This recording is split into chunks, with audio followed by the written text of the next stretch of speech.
चलिए यहाँ पर हम सब अब पढ़ने जा रहे हैं जीव विज्ञान के 302 या 303 ऑब्जेक्टिव प्रश्न टाइप के प्रश्न, ठीक है ना। यहाँ पर जितने सारे आप लोग का जीव विज्ञान में जितने सारे ऑब्जेक्टिव बन सकता है वो सारा ऑब्जेक्टिव इसमें है, चाहे किसी से भी मिला लीजिए, सब ऑब्जेक्टिव है, बुक हो या ऑब्जेक्टिव का बुक हो, कुछ किसी से भी। चलिए हम लोग पढ़ने का काम करते हैं, बार बार आप लोग पढ़कर समझकर याद कीजिएगा। चलिए दिया गया है कि आहार नाल, पहला क्वेश्चन जो है आहार नाल की आहार नाल की लंबाई जो होती है तो कितना होता है, 8 से 10 मीटर। याद रखिएगा 8 से 10 मीटर क्या होता है, तो आहार नाल की लंबाई होता है, ठीक है ना। आहार नाल की लंबाई 8 से 10 मीटर होता है, ठीक है। अगला क्वेश्चन जो है आहार नाल का सबसे बड़ा भाग कौन सा है। आहार नाल का सबसे बड़ा भाग कौन सा है, तो छोटी आंत है। कौन सा है, छोटी आंत, ठीक है ना। आहार नाल का सबसे बड़ा भाग कौन सा है, छोटी आंत। अगला है मनुष्य के आमाशय में प्रतिदिन लगभग कितना लीटर रस बनता है, तो मनुष्य के आमाशय में प्रतिदिन लगभग 3 लीटर रस बनेगा। कितना लीटर, 3 लीटर, ठीक है ना। मनुष्य के आमाशय में प्रतिदिन लगभग 3 लीटर क्या बनता है, रस बनता है। अगला क्वेश्चन की ओर हम लोग बढ़ेंगे, यहाँ से है 4 नंबर से। अगला है मनुष्य के आमाशय में कौन सा अम्ल पाया जाता है, यानी मनुष्य के आमाशय में हाइड्रोक्लोरिक अम्ल यानी HCl पाया जाएगा, ठीक है ना। HCl पाया जाएगा, याद रखिएगा HCl यानी HCl पाया जाएगा। बात समझ में आ गया होगा, HCl पाया जाएगा, ठीक है ना। अगला है ग्रहणी किसका भाग है, तो ग्रहणी जो है छोटी आंत का भाग होता है। ग्रहणी किसका भाग होता है, छोटी आंत का। अगला क्वेश्चन है पचे हुए भोजन का अवशोषण कहाँ होता है, तो पचे हुए भोजन का अवशोषण इलियम में होगा। कहाँ होगा, इलियम में। अगला क्वेश्चन जो है कि छोटी आंत तथा बड़ी आंत, यानी छोटी आंत है और बड़ी आंत के जोड़े पर एक छोटी सी क्या होती है, नली होती है, ठीक है ना। एक छोटी सी नली होती है जिसे हम लोग क्या कहते हैं, सीकम कहेंगे। क्या कहेंगे, सीकम। अगला क्वेश्चन है कि मनुष्य के शरीर का अवशोषी अंग कौन सा है, यानी अवशोषी अंग के नाम बोला जा रहा है, अपेंडिक्स है। क्या है, अपेंडिक्स है, इस बात को याद रखिएगा, अपेंडिक्स है। अगला क्वेश्चन की ओर बढ़ेंगे। अगला क्वेश्चन जो है कि वैसी क्रियाएं जिनके द्वारा जीवों का क्या होता है, अनुरक्षण होता है। वे सारी क्रियाएं जिनके द्वारा जीवों का अनुरक्षण होता है उसे क्या कहेंगे, जैव प्रक्रम। क्या कहेंगे, जैव प्रक्रम, याद रखिएगा। अगला क्वेश्चन है वे पौधे जो पोषण के लिए सड़ी गली चीजों पर आश्रित रहते हैं उसे क्या कहते हैं, मृतजीवी कहेंगे। क्या कहेंगे, मृतजीवी। अगला क्वेश्चन जो है कि प्रकाश संश्लेषण अंगक है। प्रकाश संश्लेषण अंगक है तो हरित लवक है। क्या है, हरित लवक जो है प्रकाश संश्लेषण अंगक है। अगला क्वेश्चन की ओर बढ़ेंगे कि प्रकाश संश्लेषी अंग है। प्रकाश संश्लेषी अंग कौन है, तो पाता है। पाता अंग कहा जाएगा तो हरित लवक यानी प्रकाश संश्लेषी अंग कहा जाएगा तो पाता कहा जाएगा, ठीक है। अगला क्वेश्चन है वायुमंडल में जो है कार्बन डाइऑक्साइड का प्रतिशत होता है तो 0.03% होता है, ठीक है, वायुमंडल में। अगला क्वेश्चन है कि 100 पोषी पौधे में क्या करने की क्षमता होती है। यहाँ पर मैंने क्या करने की क्षमता होगी, तो प्रकाश संश्लेषण, यानी प्रकाश संश्लेषण करने की क्या होती है, क्षमता होती है। अगला क्वेश्चन है कि ऑक्सीजनित रक्त को ले जाता है, ऑक्सीजनित रक्त को धमनी ले जाती है। कौन सी धमनी ले जाती है, ऑक्सीजनित रक्त को ले जाती है कौन, तो धमनी, ठीक है ना। अगले क्वेश्चन की ओर बढ़ेंगे। हीमोग्लोबिन जो होता है, हीमोग्लोबिन ऑक्सीजन से संयोग कर बनाता है। हीमोग्लोबिन जो ऑक्सीजन से संयोग कर ऑक्सी हीमोग्लोबिन बनाएगा। क्या बनाएगा, ऑक्सी हीमोग्लोबिन। अगला क्वेश्चन जो है कार्बन डाइऑक्साइड हीमोग्लोबिन से संयोग कर बनाता है। कार्बन डाइऑक्साइड जो है हीमोग्लोबिन से संयोग कर क्या बनाएगा, कार्बोक्सिक हीमोग्लोबिन। क्या बनाएगा, कार्बोक्सिक हीमोग्लोबिन।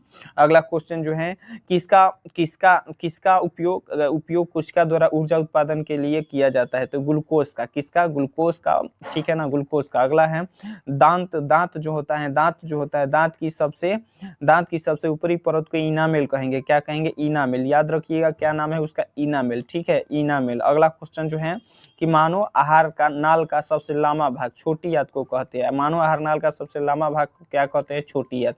अगला क्वेश्चन है न्यूक्लियस शब्द किन के द्वारा खोजा गया। न्यूक्लियस शब्द जो है, यह जो शब्द है किन के द्वारा खोजा गया, रॉबर्ट ब्राउन के द्वारा। किसका नाम है, क्या नाम है उनका, रॉबर्ट ब्राउन, ठीक है ना, रॉबर्ट ब्राउन। अगला क्वेश्चन है पौधे में भोजन किस रूप में जमा होता है।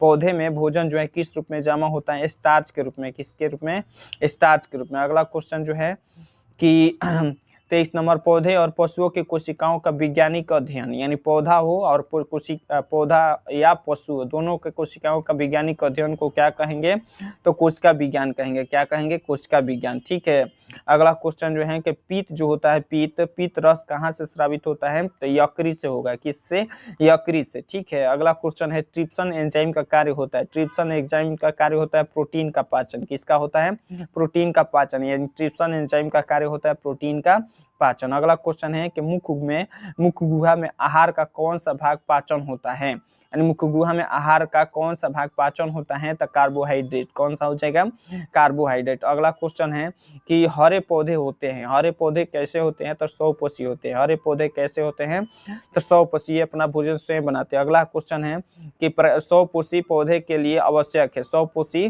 पौधे के लिए क्या है, आवश्यक है, पर्णहदी, सूर्य का प्रकाश, कार्बन डाइऑक्साइड और एक जल होता है। ठीक है ना, यानी 4 चीज से अपना भोजन पेड़ पौधा बना लेता है। अगला क्वेश्चन की ओर बढ़ेंगे, अगले क्वेश्चन की ओर जब बढ़ेंगे कि किसकी उपस्थिति के कारण पौधे का रंग हरा होता है, तो क्लोरोफिल के, यानी क्लोरोफिल के कारण क्या होता है, पौधे का रंग हरा होता है। अगला क्वेश्चन जो है कि अगला क्वेश्चन जो है हाइड्रा में क्या पाया जाता है, हाइड्रा में जो है क्या पाया जाता है बताना है, तो स्पर्शक पाया जाता है। याद रखिएगा, हाइड्रा में क्या पाया जाएगा, स्पर्शक। अगला, अमीबा में अधिकांशतः पोषण होता है, तो अमीबा में अधिकांशतः पोषण होता है अंतर्ग्रहण द्वारा। किसके द्वारा, अंतर्ग्रहण द्वारा। अगला क्वेश्चन है अमीबा अपना भोजन कैसे पकड़ता है, तो अमीबा जो है अपना भोजन इस तरह से, किसी तरह से ये सब रहता है अमीबा, या अपना भोजन कुटपाद के मदद से, यानी कुटपाद के मदद से अपना भोजन पकड़ता है। याद रखिएगा, कुटपाद। अगला क्वेश्चन है, अगला क्वेश्चन की ओर बढ़ेंगे कि कौन सा एंजाइम वासा क्रिया करता है, यानी कौन सा एंजाइम है जो वासा क्रिया करता है, तो लाइपेज। कौन, क्या हो जाएगा, लाइपेज। ठीक है, अगला क्वेश्चन है आयोडीन की कमी से कौन सा रोग होता है, आयोडीन की कमी से घेंघा रोग होगा। क्या होगा, घेंघा रोग। ठीक है, घेंघा रोग होगा, याद रखिएगा, घेंघा रोग होगा। अगला क्वेश्चन की ओर बढ़ेंगे कि कवक में पोषण, यानी कवक में पोषण की कौन सी विधि पाई जाती है, कवक में पोषण की कौन सी विधि पाई जाती है, तो मृतजीवी पोषण क्या पाया जाता है। ठीक है ना, कवक में मृतजीवी। अगला है दांतों को साफ करने के लिए दंत मंज प्रयोग होते हैं, दांतों को साफ करने के दंत जो होते हैं जो क्षारीय होते हैं, 7 से अधिक जिसका पीएच मान होता है वो क्षारीय होता है। अगला क्वेश्चन की ओर बढ़ेंगे कि कौन उभयलिंग जंतु है, कौन जो है उभयलिंग जंतु है, तो केचुआ जो होता है उभयलिंग जंतु होता है। क्या होता है, केचुआ। अगला क्वेश्चन है कि सभी हरे पौधे होते हैं, तो क्या होते हैं, सौपोषी, अपना भोजन बना लेते हैं, इसीलिए इसे सभी हरे पौधे को हम लोग सौपोषी के नाम से जानेंगे। अगला है मंड परीक्षण के लिए हरी पत्ती पर आयोडीन डालने से पहले पत्ती को अल्कोहल में उबाला जाता है।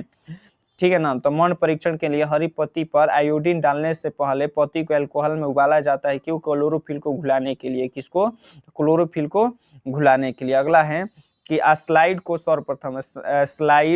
सर्वप्रथम कंपाउंड माइक्रोस्कोप में देखा जाता है, कितना पर, तो 10 गुना पर। कितना गुना पर, 10 गुना पर।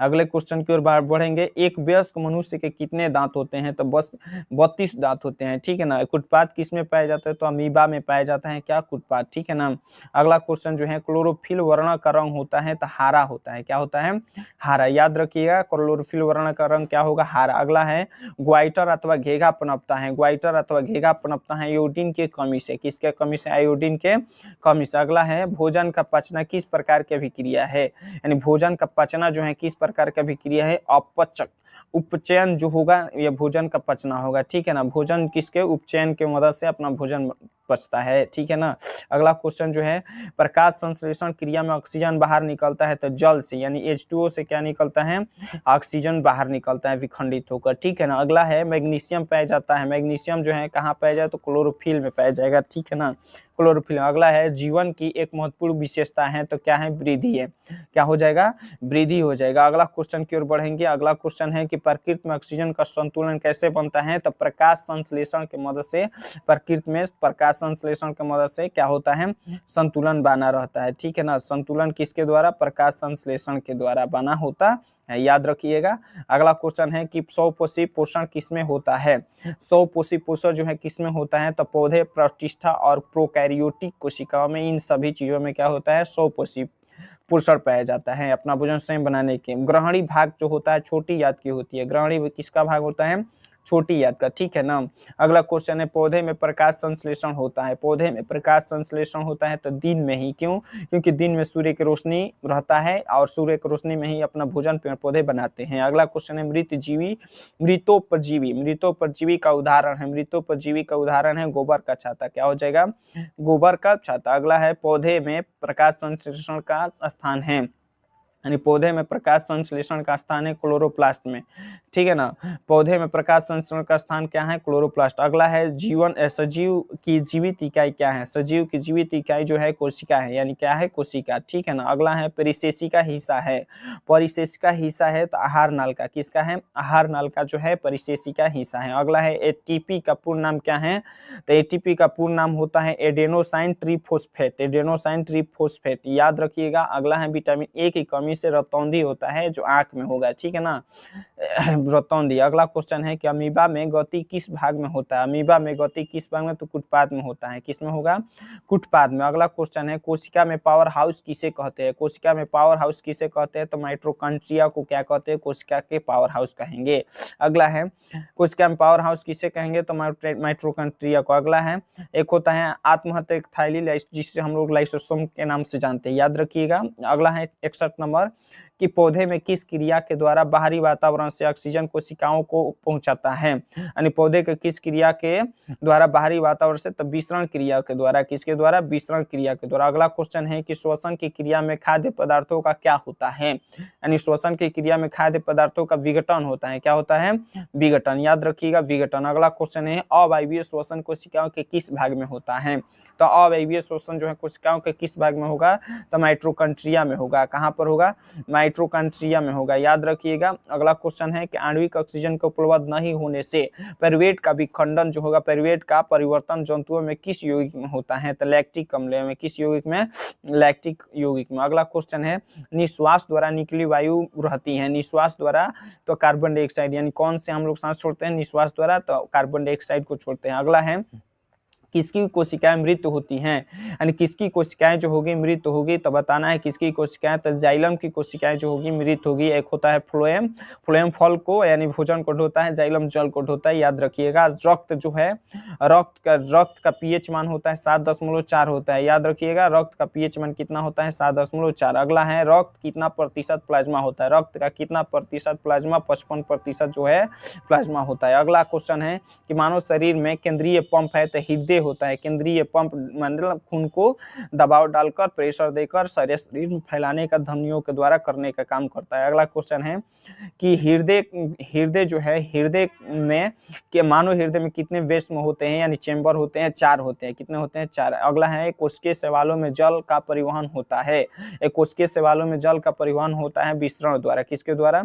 विसरण द्वारा होता है। अगला क्वेश्चन जो है कि अब श्वसन के अंतिम उत्पाद है, श्वसन का अंतिम उत्पाद है H2 CO2 H2 प्लस ऊर्जा, श्वसन के अंतिम उत्पाद है, ठीक है ना। श्वसन करने के बाद ये बनता है। अगला है कि पौधे में श्वसन होता है, पौधे में श्वसन होता है तो कहाँ पर? तो सभी से होता है। श्वसन कहाँ से? तो ऐसे तो पत्ती से होता है लेकिन सभी जगहों से। अगला है कौन सी बीमारी श्वसन तंत्र से संबंधित है? कौन सी बीमारी जो है श्वसन तंत्र? निमोनिया जो है श्वसन तंत्र से संबंधित है। कौन सा है?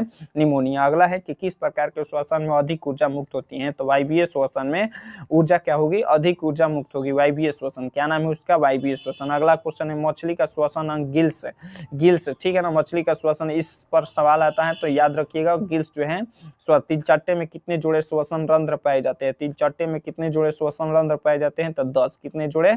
10 पाए जाएंगे। अगला क्वेश्चन जो है कि अगला क्वेश्चन की ओर बढ़ेंगे। निम्नलिखित में किसे कोशिका का ऊर्जा मुद्रा के रूप में जाना जाता है? तो एटीपी को, एडेनोसाइन ट्रीफॉस्फेट के नाम से हम लोग जानते हैं, इसे याद रखिएगा। अगला क्वेश्चन की ओर बढ़ेंगे कि इथाइल अल्कोहल किस प्रकार के श्वसन में बनता है? इथाइल अल्कोहल जो है किस प्रकार के श्वसन में बनता है? वायवीय श्वसन से, यानी अवायवीय श्वसन। इथाइल अल्कोहल जो है किस प्रकार के? अवायवीय श्वसन से, ठीक है ना, अवायवीय। अगला है पाइरूवेट के विखंडन से कार्बन डाइऑक्साइड तथा जल ऊर्जा देता है, यानी पाइरूवेट के विखंडन से कार्बन डाइऑक्साइड तथा जल ऊर्जा देता है। यह क्रिया कहाँ होती है? तो माइटोकॉन्ड्रिया में होगी। कहाँ होगी? माइटोकॉन्ड्रिया में, ठीक है ना, माइटोकॉन्ड्रिया में। अगला क्वेश्चन है पौधे में श्वसन की क्रिया क्रिया अंतर्गत यानी पौधे में श्वसन क्रिया के अंतर्गत एटीपी के टूटने से कितनी ऊर्जा मुक्त होती है? तो 30.5 kJ प्रति मोल। याद रखिएगा 30.5 जे प्रति 30.5 kJ प्रति मोल। अगला है कि ग्लाइकोलाइसिस होता है, ग्लाइकोलाइसिस जो होता है माइटोकॉन्ड्रिया में, याद रखिएगा कहाँ पर? माइटोकॉन्ड्रिया में। अगला है कि किस पौधे में रंध्र अनुपस्थित होते हैं, यानी कौन ऐसा पौधा है जिसमें रंध्र जो है अनुपस्थित? हाइड्रीला, हाइड्रीला हो जाएगा, क्या हो जाएगा? हाइड्रीला। अगला है किण्वन क्रिया पाई जाती है, किण्वन जो क्रिया है पाई जाती है तो ईस्ट में, कहाँ पर? ईस्ट में पाई जाएगी किण्वन क्रिया, कहाँ पर पाई जाएगी? ईस्ट में। अगला है ट्रेकिया किस जीव का श्वसन अंग है? ट्रेकिया जो है किस जीव का श्वसन है? काकरोच का। किसका है? काकरोच का। ठीक है, अगला क्वेश्चन, चालनी नलिकाएं पाई जाती है, चालनी नलिकाएं पाई जाती हैं तो फ्लोएम में, किसमें? फ्लोएम में पाई जाती है चालनी नलिकाएं। अगला है आरबीसी का जीवन अवधि होती है, आरबीसी यानी रेड ब्लड सेल जो होता है 120 दिन का होता है, ठीक है ना, 120 दिन का। अगला है कि निम्नलिखित में कौन सा संवहन ऊतक है? तो फ्लोएम और जाइलम दोनों होता है, हम बता भी चुके हैं कि जल और फल को ढूंढने वाला ये ऊतक होता है। अगला है कि रक्त क्या है? रक्त जो है क्या है? ऊतक है। रक्त क्या है? ऊतक है, तरल संयोजित ऊतक है। रक्त को हम लोग ब्लड के नाम से जानते हैं, रुधिर के। अगला है मानव हृदय धीरा होता है, मानव हृदय धीरा होता है, धीरा नहीं घिरा होता है पेरिकार्डियम से, पेरिकार्डियम एक परिका झिल्ली से घिरा होता है। अगला है ऑक्सीजन का वाहक होता है, ऑक्सीजन का आरबीसी होता है, यानी ऑक्सीजन का ढोने वाला कौन होता है? आरबीसी यानी रेड ब्लड सेल।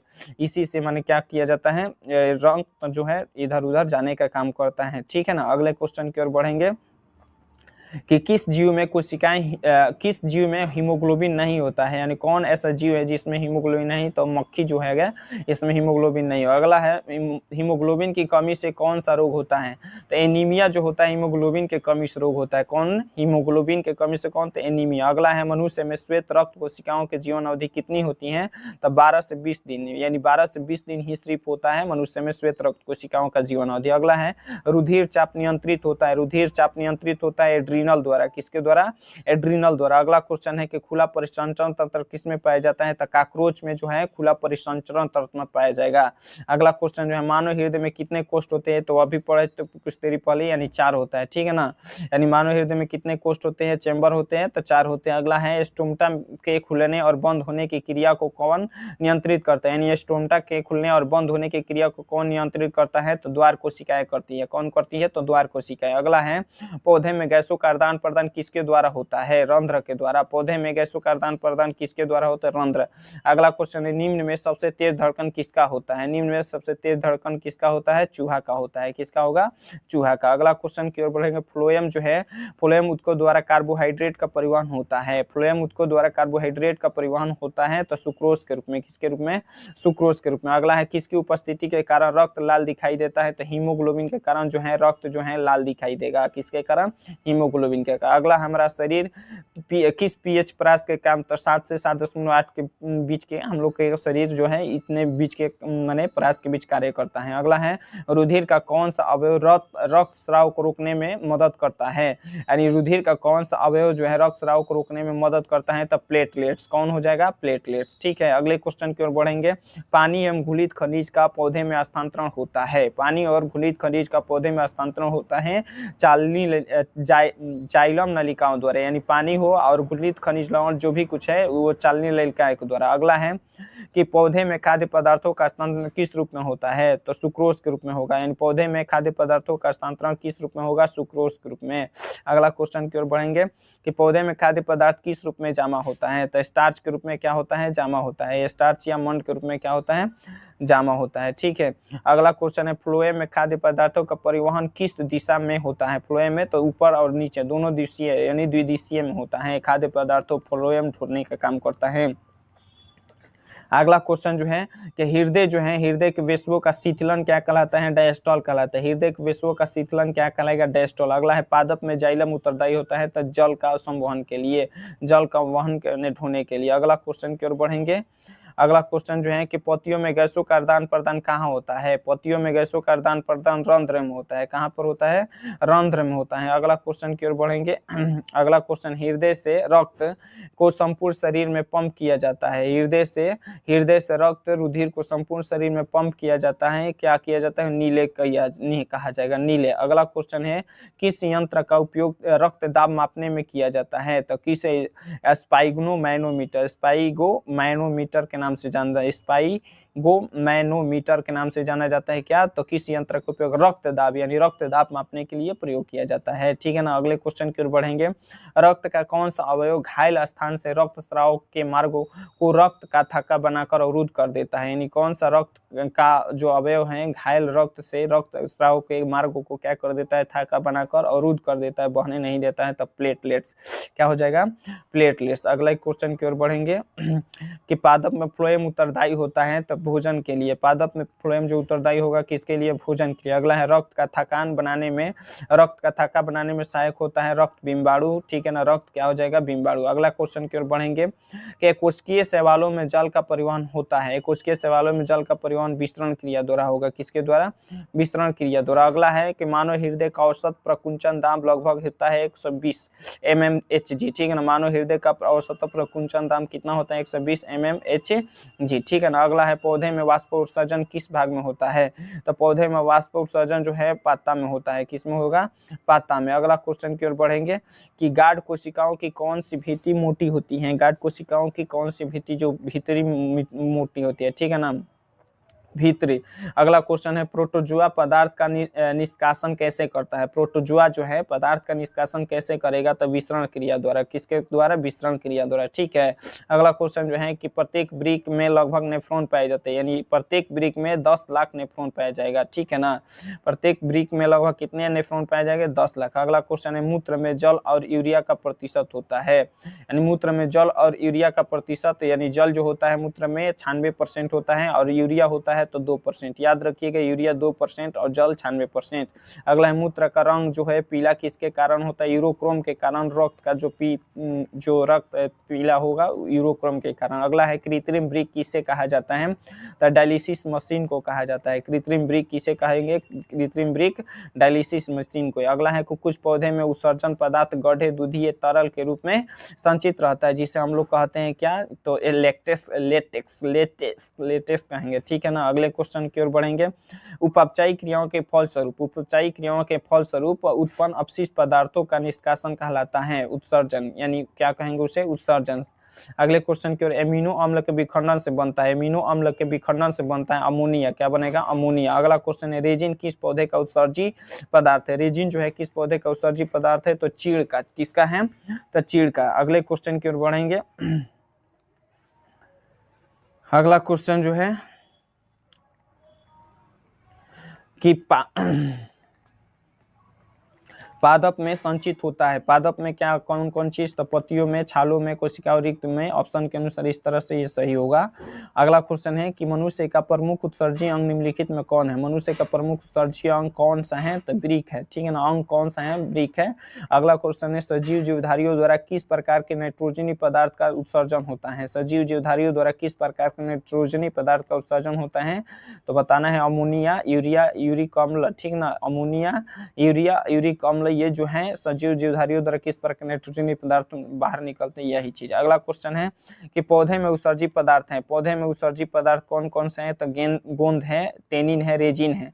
गोंद है, टेनिन है, रेजिन। अगला क्वेश्चन ऑप्शन के अनुसार देख लेना कि मनुष्य में वृक्क जो है निम्न में से किससे संबंधित है? उत्सर्जन से। यानी वृक्क जो है किससे संबंधित है? उत्सर्जन से संबंधित है। वृक्क जो है किससे संबंधित है? उत्सर्जन से। ठीक है। अगले क्वेश्चन की ओर बढ़ेंगे। अगला क्वेश्चन जो है, डायलिसिस मशीन जो है, मानव में डायलिसिस मशीन थैली होती है किसके लिए? तो नेफ्रॉन।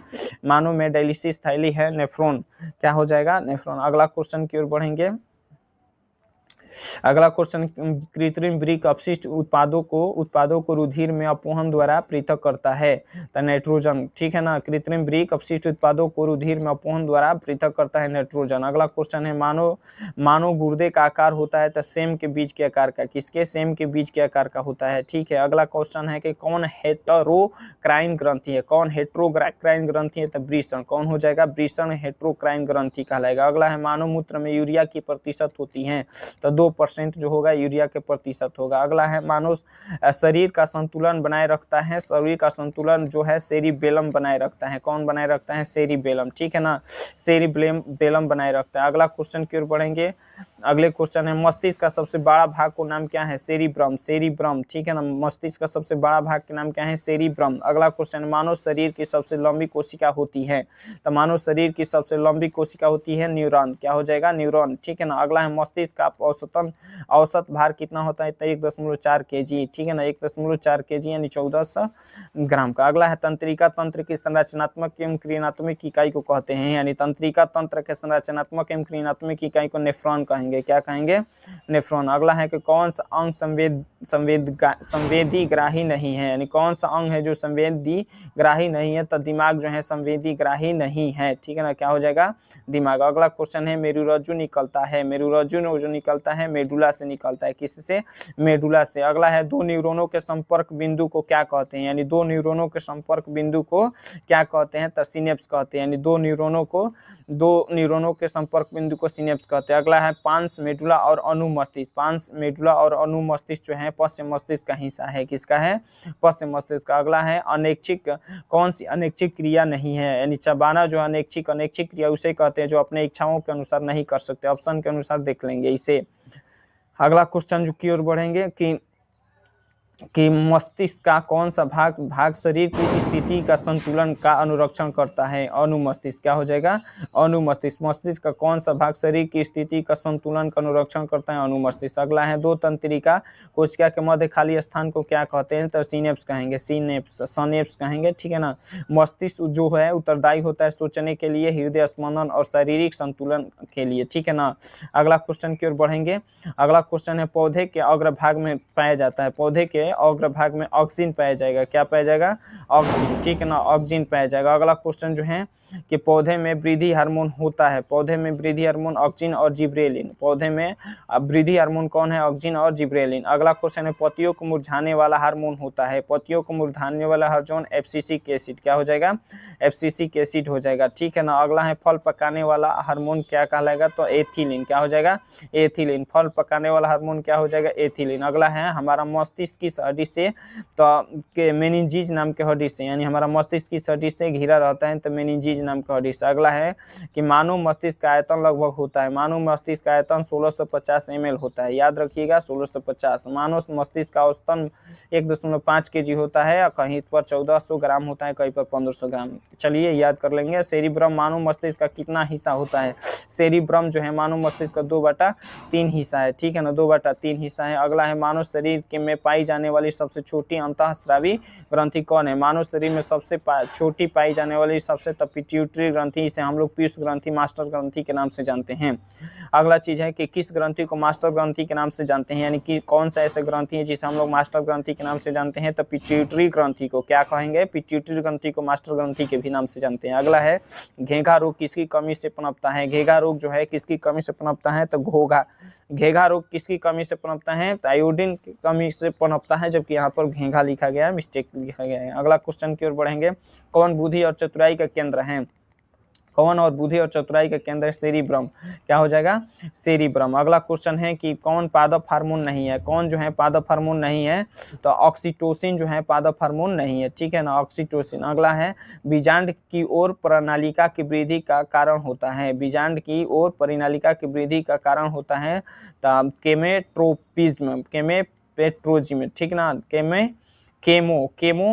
केमोट्रोपिज्म जो होता है बीजांड की परिनालिका की वृद्धि का क्या होता है, कारण हो जाता है। अगला है कि कौन पादप हार्मोन है, कौन जो है पादप हार्मोन है, तो याद रखिएगा साइटोकाइनिन भी है जो कि पादप हार्मोन है, एब्सिसिक एसिड, जिब्रेलिन, एथिलीन, ये सब। अगला है पादप में पाए जाने वाले वृद्धि हार्मोन निम्न में से कौन सा है, तो ऑक्सिन और जिब्रेलिन, दो चीज होता है, तो पादप हार्मोन विकास के लिए यानी वृद्धि के लिए जिब्रेलिन, ठीक है। अगला है जड़ का अधोगामी वृद्धि है, यानी जड़ का अधोगामी वृद्धि है तो गुरुत्वाकर्षण, ठीक है ना। जल का अधोगामी वृद्धि क्या है, गुरुत्वाकर्षण। अगला है कौन सा पादप हार्मोन पत्तियों को मुरझाने के लिए उत्तरदायी होता है, यानी कौन सा पादप हार्मोन जो है पत्तियों को, एथिलीन, एब्सिसिक एसिड जो है पत्तियों को मुरझाने के काम में आता है, ठीक है ना। अगला है जिब्रेलिन है, तो एक हार्मोन है, क्या है, एक हार्मोन जो है एक जिब्रेलिन है, ठीक है ना, एक हार्मोन है। अगला क्वेश्चन की ओर बढ़ेंगे, अगला क्वेश्चन की ओर बढ़ेंगे, ध्यान से समझेंगे। चलिए अगला क्वेश्चन जो है कि ऑक्सिन क्या है, तो हार्मोन है। ऑक्सिन क्या है, हार्मोन है। और पादप हार्मोन का उदाहरण है तो ऑक्सिन हो सकता है, और भी उदाहरण पर देखेंगे माने ऑप्शन को। अगला है लैक्टेस सामान्यतः कहाँ पाया जाता है, लैक्टेस सामान्यतः पीपल में, पीला कनेर में और बरगद में लैक्टेस पाया जाता है, ठीक है।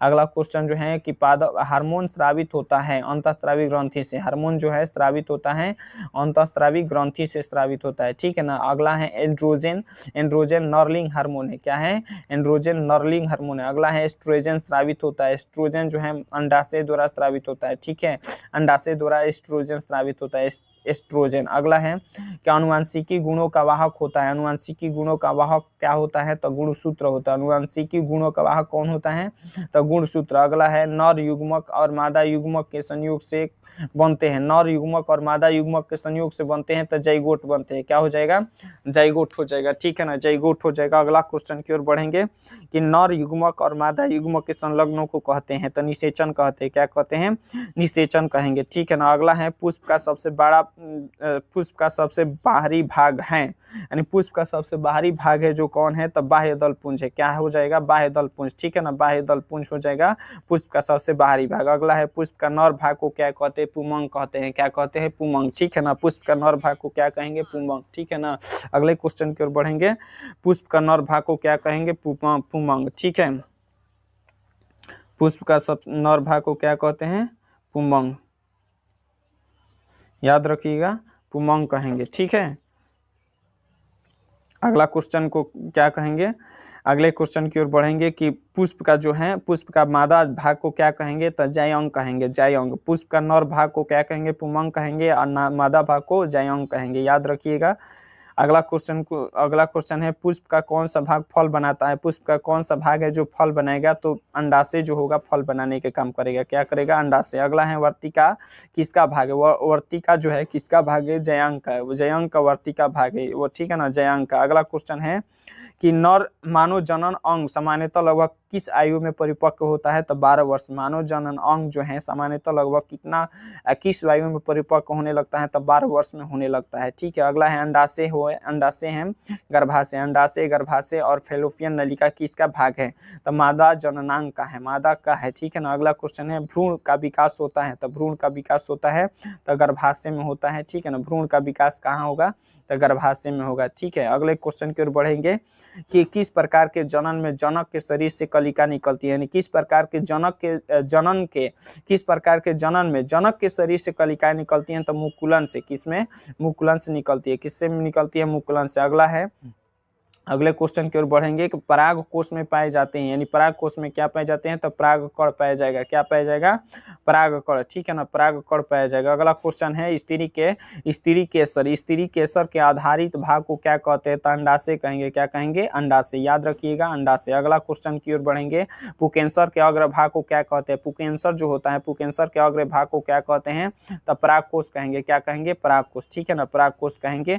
अगला है निषेचन की क्रिया किस जीव में मुख्यतः होती है, निषेचन की क्रिया किस जीव में, तो पुष्पी पादप और जंतु दोनों में, पुष्पी पादप और जंतु दोनों में। अगला क्वेश्चन की ओर बढ़ेंगे, निषेचन जो होता है, निषेचन के फलस्वरूप अंडाशय की दीवारें क्या बनाती हैं, तो फल बनाती है, निषेचन के फलस्वरूप अंडाशय की दीवारें क्या बनाएगी, फल बनाएगी। अगला है बीजांड की दीवारें मोटी होकर बनाती हैं, बीजांड की दीवार जो होती है मोटी होकर क्या बनाती है, बीजावरण बनाएगी, क्या बनाएगी, बीजावरण, ठीक है ना, बीजावरण बनाने का काम करिए। अगला जो है कि स्त्री के मासिक चक्र में एक परिपक्व अंडाणु किस दिन अंडाशय से बाहर निकलता है? 14वें दिन। कितना दिन?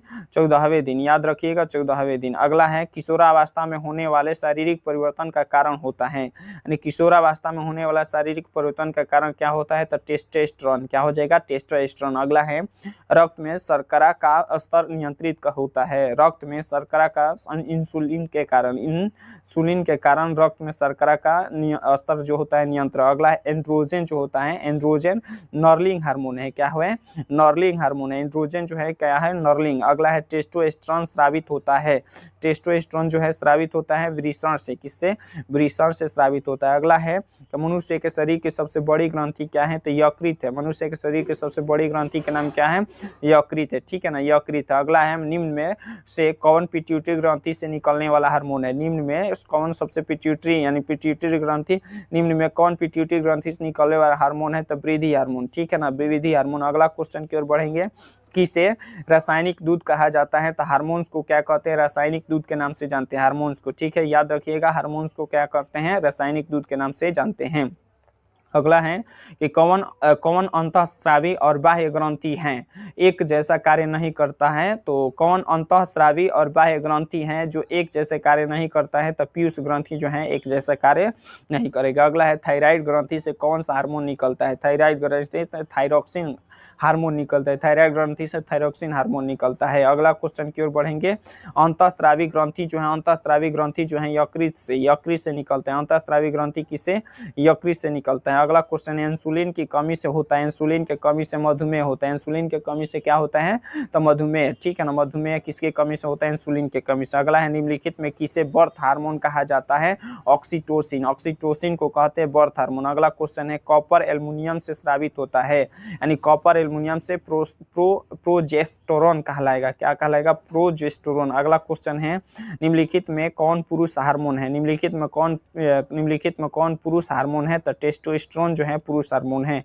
अगला क्वेश्चन है परागकण निम्न में से किसके अंदर बनते हैं? परागकण निम्न में से परागकोश के अंदर बनते हैं। परागकण निम्न में से किसके अंदर? यानी परागकोश के अंदर बनते हैं। अगला क्वेश्चन की ओर बढ़ेंगे। किस में विखंडन नहीं होता है? किस में विखंडन नहीं होगा? तो ईस्ट में जो होगा विखंडन नहीं होगा, ईस्ट में जो है विखंडन नहीं होगा। अगला क्वेश्चन की ओर बढ़ेंगे कि एक लिंगी पादप का उदाहरण, एक लिंगी पादप का पपीता, एक लिंगी पादप का उदाहरण क्या हो सकता है? पपीता। याद रखिएगा फूल में नर जनन अंग होता है, फूल में नर जनन अंग होता है पुकेंसर। क्या हो जाएगा? पुकेंसर। अगला है विखंडन होता है, विखंडन जो होता है अमीबा में, पैरामीशियम में, और लीस्टमैनिया में, ठीक है ना, याद रखना है। अमीबा में अलैंगिक जनन किस विधि में होता है? तो द्विखंडन विधि द्वारा। अमीबा में अलैंगिक जनन किस विधि द्वारा होता है? द्विखंडन द्वारा। अगला क्वेश्चन है कि फूल का कौन सा भाग फल में बदलता है? तो अंडाशय जो है फूल का कौन सा भाग फल में बदलता है? तो अंडाशय क्या हो जाएगा? बदलेगा। अगला क्वेश्चन की ओर बढ़ेंगे। अगला क्वेश्चन की ओर देखेंगे, देख सकते हैं यहाँ पर कि पौधे में जनन अंग कहाँ पाए जाते हैं? पौधे में पुष्प में। जनन अंग कहाँ पाए जाते हैं? पुष्प में, याद रखिएगा पुष्प में। अगला क्वेश्चन की ओर बढ़ेंगे। अगला क्वेश्चन जो है कौन पुनरुद्भवन का उदाहरण है? तो हाइड्रा है। कौन हो जाएगा? हाइड्रा। अगला है निम्न में से कौन एक लिंगी पुष्प है? निम्न में से कौन एक लिंगी पुष्प है? पपीता हो जाएगा। क्या हो जाएगा? पपीता। अगला है पुष्प का नर भाग है पुमंग। पुष्प का नर भाग क्या कहलाएगा? पुमंग कहलाएगा। अगला है पुष्प का कौन सा भाग परागकण बनाता है? पुष्प का कौन सा भाग परागकण बनाता है? तो पुकेंसर हो जाएगा। क्या हो जाएगा? पुकेंसर, ठीक है ना, पुकेंसर। अगला है हाइड्रा में प्रजनन की विधि निम्नलिखित में से कौन? हाइड्रा में प्रजनन की विधि निम्नलिखित में से कौन है? तो मुकुलन हो जाएगा। क्या हो जाएगा?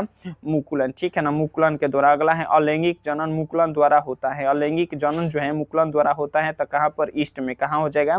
ईस्ट में। याद रखिएगा कहाँ हो जाएगा? ईस्ट में। अगला क्वेश्चन है परागकोश में होता है परागकण। क्या होता है? परागकण। अगला क्वेश्चन की ओर बढ़ेंगे। पुष्पी पौधे में लैंगिक जनन होता है, पुष्पी पौधे में लैंगिक जनन होता है फूलों में। किस में होता है? फूलों में होता है। अगला क्वेश्चन है मुकुलन द्वारा प्रजनन किस में होता है? मुकुलन द्वारा प्रजनन किस में होता है? ईस्ट में होता है। किस में होता है? ईस्ट में होता है। अगला है बीज विकसित होता है, बीज जो है विकसित होता है बीजांड में। किस में होता है? बीजांड में, ठीक है। अगला क्वेश्चन है पूर्ण विकसित अंडाशय कहलाता है, पूर्ण विकसित अंडाशय कहलाता है फल, ठीक है ना। पूर्ण विकसित अंडाशय कहलाता है फल।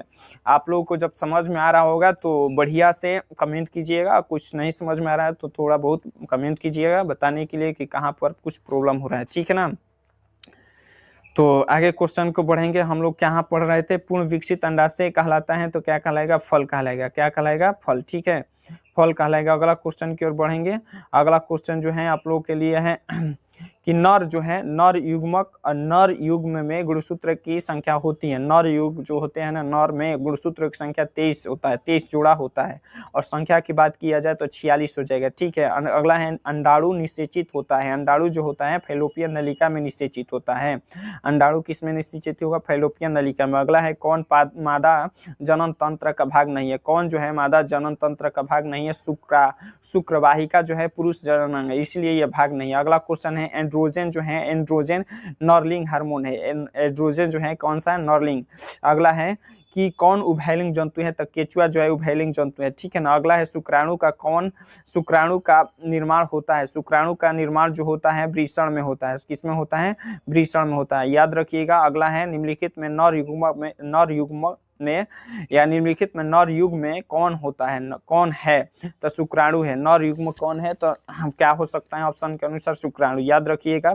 अगला है मानव में नर जनन ग्रंथि कहलाता है। मानव में नर जनन ग्रंथि कहलाएगा तो शुक्राणु। क्या कहलाएगा? शुक्राणु। अगला है भ्रूण का विकास होता है तो गर्भाशय में होता है। कहाँ होता है? गर्भाशय में। अगला है किसी जीव की जीनी संरचना कहलाती है तो जीनोटाइप। किसी जीव की जीनी संरचना क्या कहलाएगी? जीनोटाइप। क्या कहलाएगी?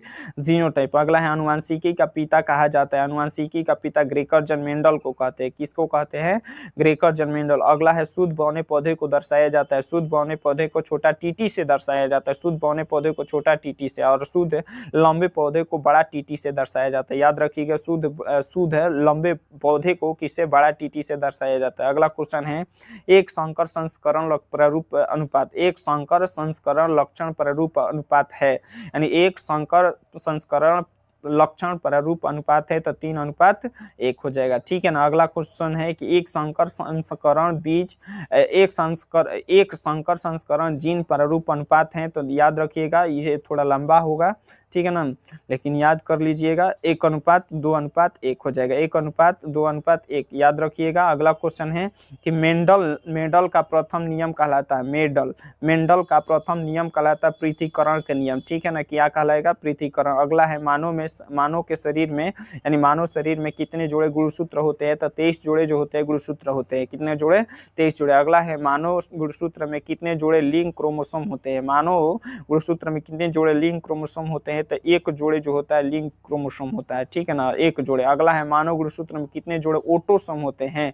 लिंग जो होता है क्रोमोसोम होता है 1 जोड़ा और ऑटोसोम जो होता है 22 जोड़ा हो जाएगा, ठीक है। अगला क्वेश्चन की ओर बढ़ेंगे।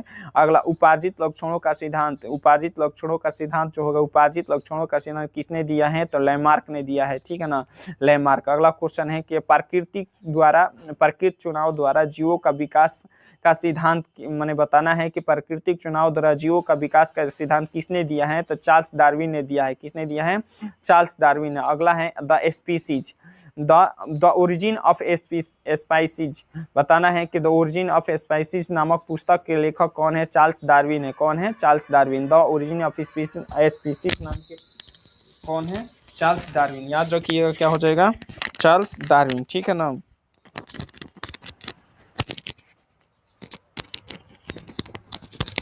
अगला क्वेश्चन की ओर बढ़ेंगे।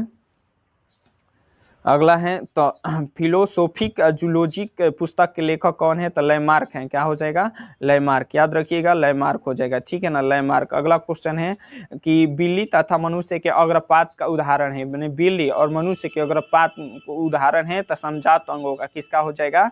समजात अंगों का। बिल्ली तथा मनुष्य के अग्रपात उदाहरण है तो समजात अंगों का। अगला चीज है कि तितली तथा पक्षी के पंख उदाहरण है। तितली और पक्षी का पंख जो है असमजात अंग है। तितली और पक्षी के पंख जो होता है असमजात अंग का उदाहरण है। अगला है रेडियो कार्बन पद्धति है, तो वायु जीवाश्मों की आयु प्राप्त करने के लिए, जीवाश्म की आयु प्राप्त करने हेतु। अगला क्वेश्चन है मनुष्य का सबसे करीबी संबंधी है, तो चिंपैंजी है। मनुष्य का सबसे करीबी संबंधी कौन है, तो चिंपैंजी, ठीक है ना, चिंपैंजी सबसे बुद्धिमान जानवर इसे माना जाता है। अगला है मेंडल ने अपने प्रयोग के लिए बगीचे में उगाए जाने वाले किस पौधे का चयन किया था। मेंडल ने अपने प्रयोग में उगाए जाने वाले मटर के पौधे को, किसको, मटर के पौधे को। अगला है अफ्रीकी मानव का सबसे निकट संबंधी है चिंपैंजी। अफ्रीकी मानव का सबसे निकट संबंधी कौन है, तो चिंपैंजी। अगला क्वेश्चन की ओर बढ़ेंगे कि ट्रोसोफिला मेलानोगैस्टर, ट्रोसोफिला मेलानोगैस्टर के नर में होता है, तो 6 ऑटोसोम प्लस XY,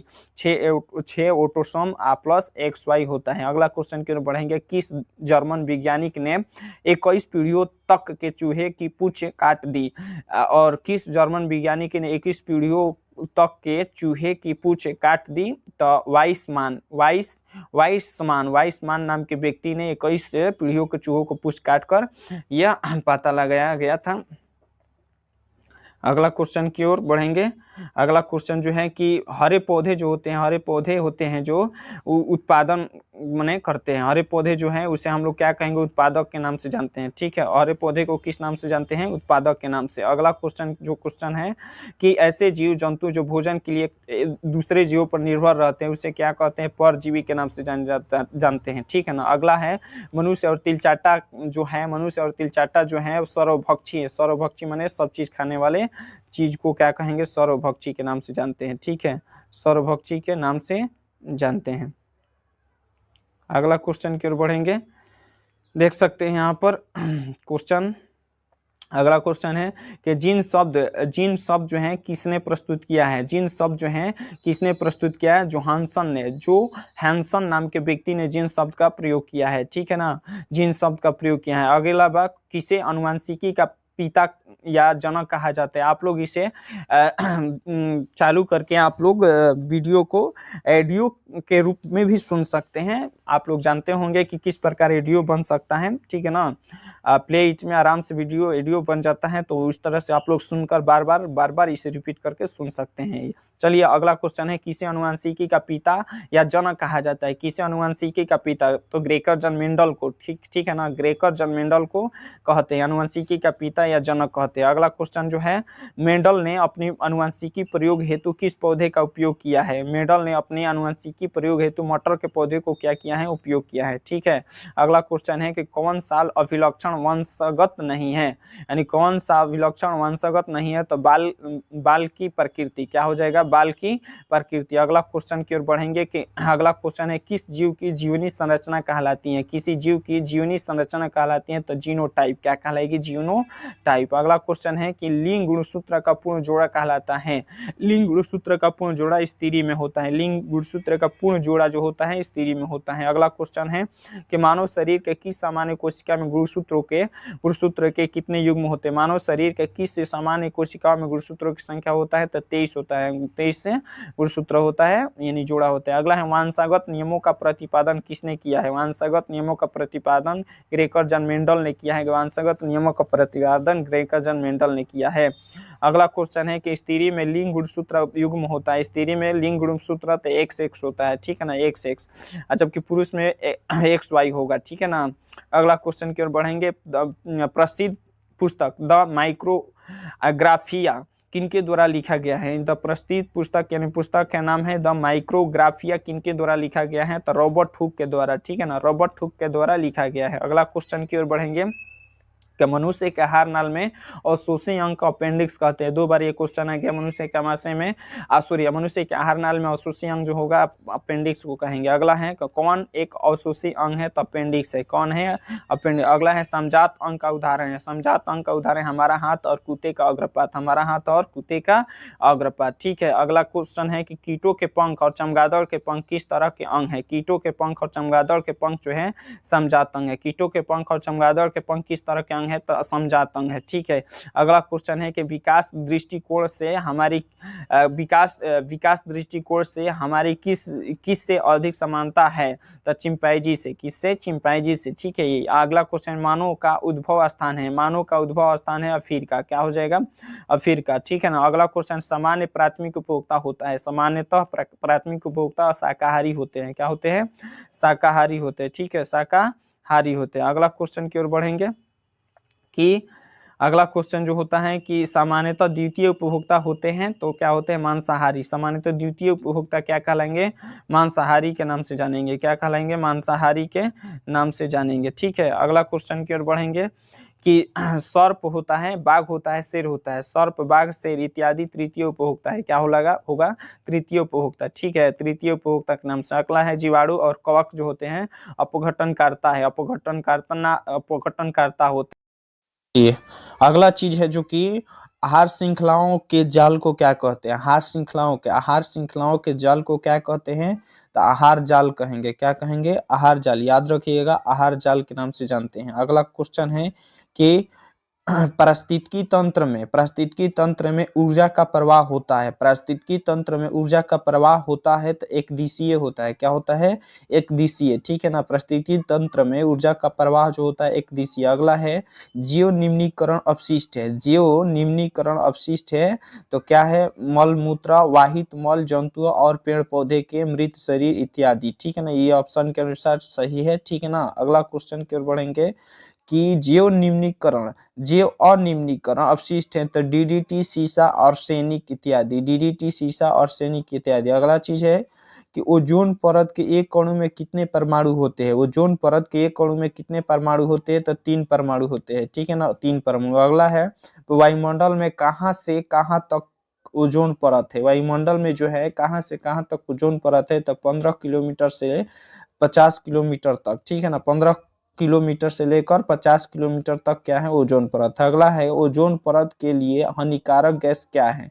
तो ओजोन परत के लिए हानिकारक गैस है एफसी और सीएफसी, यानी क्लोरोफ्लोरोकार्बन इत्यादि। ठीक है ना, ये सब याद होना चाहिए, सीएफसी। अगला चीज है कि ओजोन परत हमारी रक्षा करती है। तो ओजोन परत जो होती है वो क्या करती है? तो हानिकारक परावैंगनिक किरणों से हम लोग को क्या करती है? रक्षा करती है। हानिकारक परावैंगनिक किरणों से क्या करती है? रक्षा करने का काम करती है। अगला चीज है कि किसी पारिस्थितिकी तंत्र में ऊर्जा को ग्रहण करने वाला होता है, यानी किसी पारिस्थितिकी तंत्र में ऊर्जा को ग्रहण करने वाला उत्पादक होता है। क्या होता है? उत्पादक। अगला चीज है कि मैदानी पारिस्थितिकी तंत्र में तृतीय उपभोक्ता है, यानी मैदानी पारिस्थितिकी तंत्र में तृतीय उपभोक्ता है सर्प। क्या है? सर्प है। ठीक है ना। अगला चीज है कि वन पारिस्थितिकी तंत्र में हिरण होता है। वन पारिस्थितिकी तंत्र में हिरण होता है प्राथमिक उपभोक्ता। क्या हो जाएगा? प्राथमिक उपभोक्ता। ठीक है। अगला चीज है कि ओजोन परत पाई जाती है। ओजोन परत जो होती है पाई जाती है तो कहां पर पाई जाती है? स्ट्रेटोस्फीयर यानी समताप मंडल में पाई जाएगी। ओजोन परत कहां पर? तो समताप मंडल में। अगला क्वेश्चन जो है ओजोन परत पाया जाता है, ओजोन परत जो है पाया जाता है वायुमंडल के मध्य सतह में, वायुमंडल के मध्य सतह में। अगला सवाल है सभी जीव जंतुओं के लिए ऊर्जा का अंतिम स्रोत क्या है? तो सूर्य है। क्या है? सन है, यानी सूर्य है। अगला है आप उपभोक्ता की श्रेणी में रखेंगे, आप उपभोक्ता की श्रेणी में रखेंगे तो जंगली जानवर के ऑप्शन के अनुसार देखा जाएगा इसे 300 नंबर। प्रकृति में पृथ्वी पर ऊर्जा का मुख्य स्रोत क्या है? प्रकृति में यानी ऊर्जा का मुख्य स्रोत सूर्य है। क्या हो सकता है? सूर्य। अगला चीज है तालाब किस प्रकार का पारिस्थितिकी तंत्र है? तो कृत्रिम जो है तालाब जो है किस प्रकार के पारिस्थितिकी तंत्र है? कृत्रिम। अगला सवाल है जो कि कौन पर्यावरण अनुकूलन नहीं है, यानी कौन जो है पर्यावरण के अनुकूलित नहीं है? तो मोटरसाइकिल से चलना। इससे क्या होगा? वायु प्रदूषण होगा।